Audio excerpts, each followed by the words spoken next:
or event domination, where I take you behind the scenes of everything we're doing, everything we've learned as we have scaled our conference to be, in my opinion, the best conference in the country. And today I'm going to be sharing how to actually market and advertise your event, because quite honestly, with our Conference Accelerator program, where we help other conferences scale, well, like they come to us for help and we parachute our systems into their event. Marketing and advertising is a huge issue for a lot of people.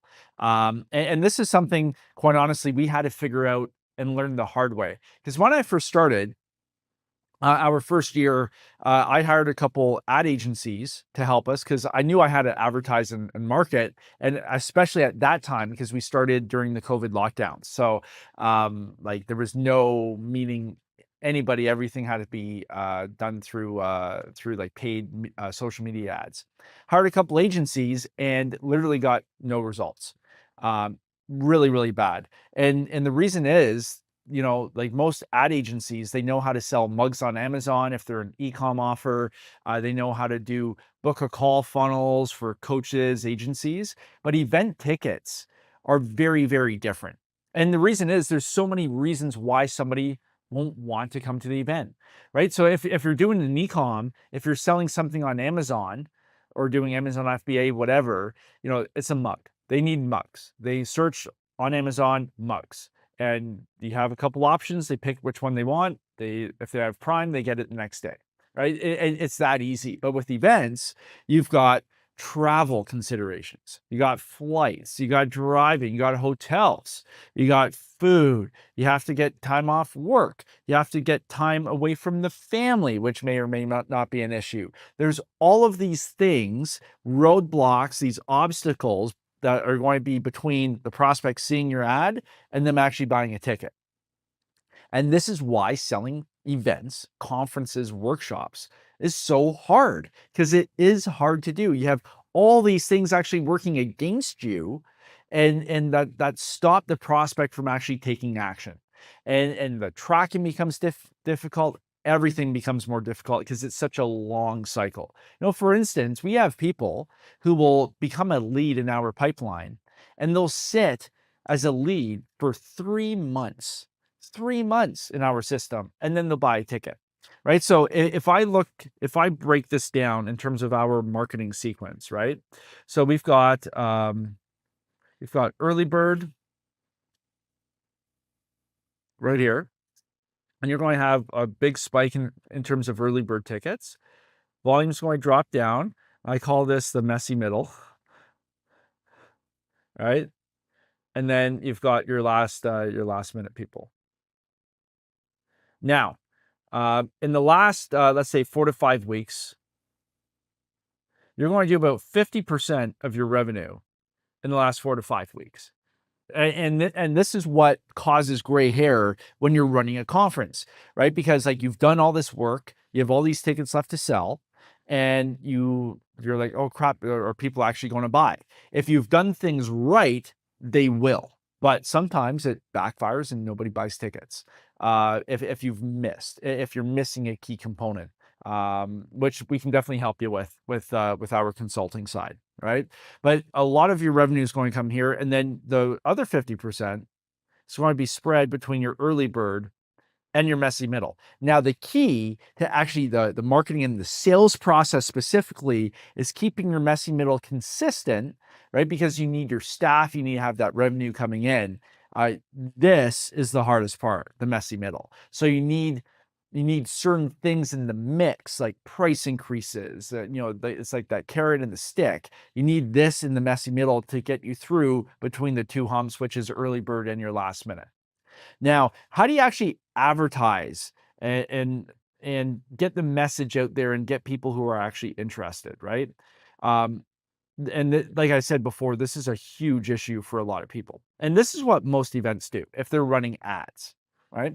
They're going to have their ad here, and they're going to take people to a ticket order page where it's like, hey, here's all the prices for the tickets. Here's like your ticket options, like buy a ticket now. Now, what's the problem with running it this way, which is what most people do? Well, People, we know that 99.9% of people are not going to buy a ticket as soon as they see the event. Why? Because all the things I mentioned before. You've got travel, you've got work, you've got the spouse, all those things, right? So nobody's going to click your ad and buy right away. But so everybody, 99% of people are bouncing off this page, but you can't get a hold of them, right? Because you've just sent them to a buy now page with all your ticket options. If we know from the start that the majority, almost everybody, is not going to buy a ticket as soon as they click on the ad, well, why don't we set up a system that's designed to actually gather their information and nurture them until they are ready? So this is what we do instead. We run our ads, and there's a very specific way we run ads for events, right? We take them to the opt-in page. So now we generate a lead, right? So now we have their name, their phone number, their email address, all that type of stuff. They're taken to the buy now page, but we know people won't look at it. And we track this stuff. Like, nobody really reads it. They just opt in because they're curious, and then they bounce. And this is why I mentioned, we generate people in our pipeline that sit as a lead for 3 months. Why? Because they clicked on the ad when we first launch. They're humming and hawing, they're sitting on it, whatever, waiting, and then they'll convert at the end. There's a ton of people like that because that's people, right? People are last minute creatures. People don't like making commitments. And that's just a fact of doing business. So we have to design and build a funnel, a process that actually plays into that and can overcome these obstacles. Think of it this way. If you click on if the prospect, your customer, clicks on an ad and they get taken to an opt-in page, really all they've seen is a picture or a video that attracted their attention, and they've seen a headline. We know people don't read the copy on our pages. We know because we can track how far people scroll, we can watch it, all that type of stuff. So all they've seen is a picture and an ad, or sorry, a picture and a headline. They don't know enough about the event to make a decision, or they think they know enough, but all they know is they saw a cool picture and they read a headline. They don't know all the different ways that our event can help them with their challenge, which is what prompted them to click the ad in the first place, because they're looking for a solution. So now we have to hit them with emails. We have to hit them with text messages. And then most importantly, we have to hit them with calls.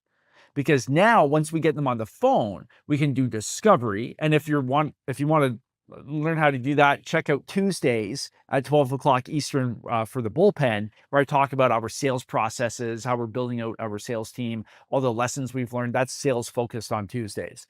So we get them on a call, and now we can run a full call. Right? We get on the phone, we introduce ourselves, we give the reason for the call, we get into discovery, we find out about them, what are they looking to do, what are their challenges, what's not working, all that type of stuff.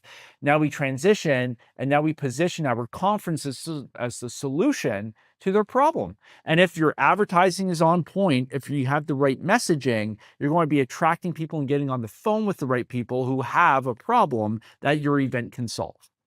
Right? And now on the phone, you can position your event. And if you have the right things, remember the early bird, messy middle, and the end.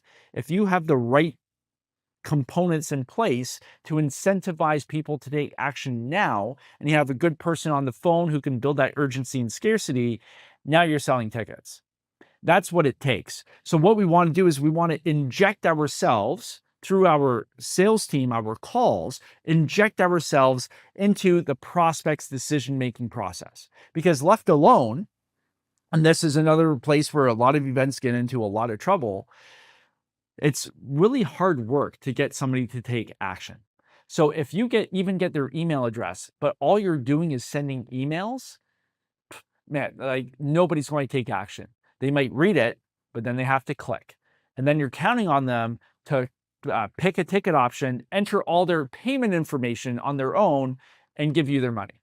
That's really hard to do. People are not designed that way. They're not wired to take action. 80% of the population will not take action on their own.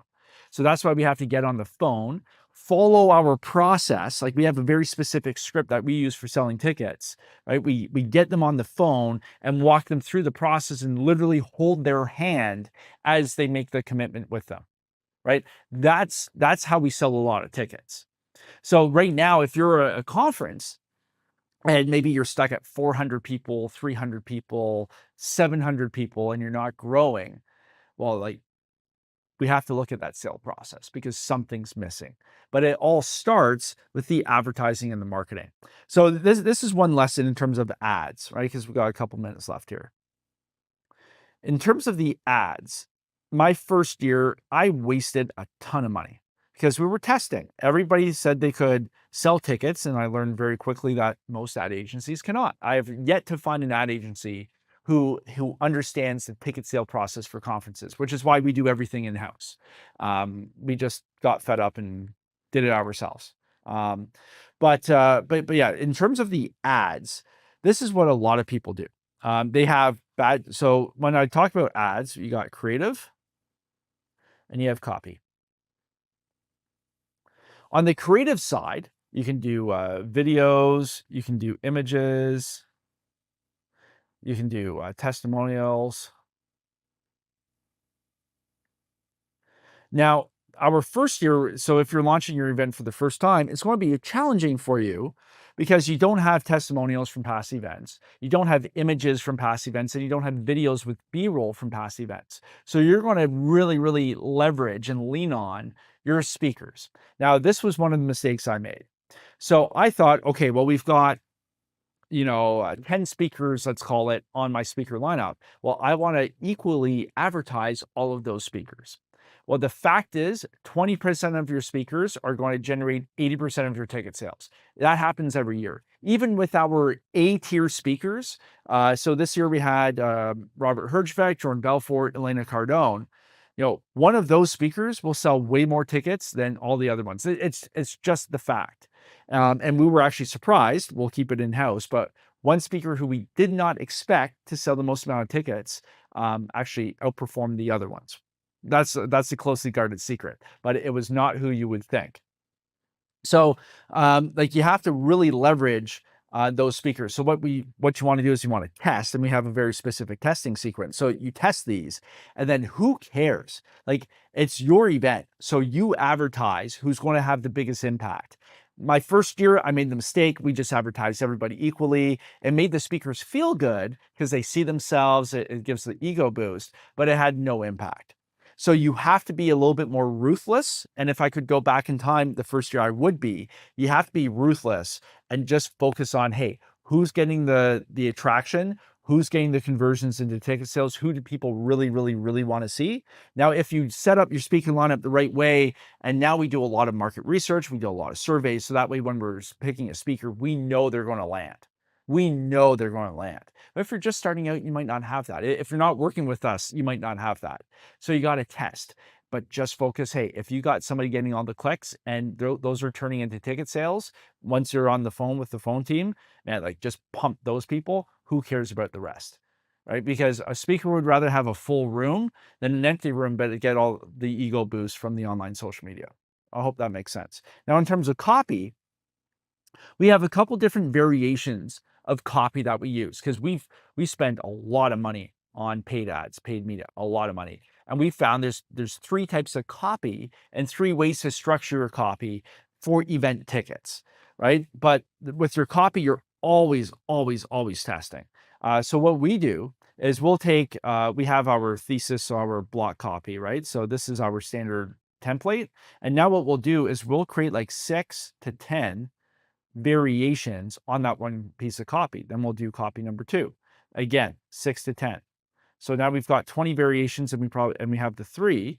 So now we have 30 different variations of copy to test. And with all the different videos, images, testimonials, we test these and all the variations of these. So now we'll probably end up with 6 winners. And usually out of those 6, 2 will be top performers. And now we test that. So now you have 60 of your winning variations of copy. Now you have 60 to test, right? Because you've got 2 winners, clear winners, and then 30 copy variations. That's what it takes to run a high level advertising campaign for an event. If you're not testing, you're dying. Right? So if you are looking for help with this type of stuff, check out the Conference Accelerator. We'll literally take our systems and plop them into your event and help you with it, work with you step by step. But yeah, man, with advertising, we definitely learned the hard way. We listened to a lot of people who didn't know what they were doing, or who were just experts in their own field, but didn't necessarily translate over to selling tickets. But yeah. So, anyways, I mentioned sales processes. Check us out on Tuesday for the bullpen. That's where we're diving into the sale process, and I'm sharing the lessons that I'm learning as we're building our $1 billion sales team. So I'll see you guys next.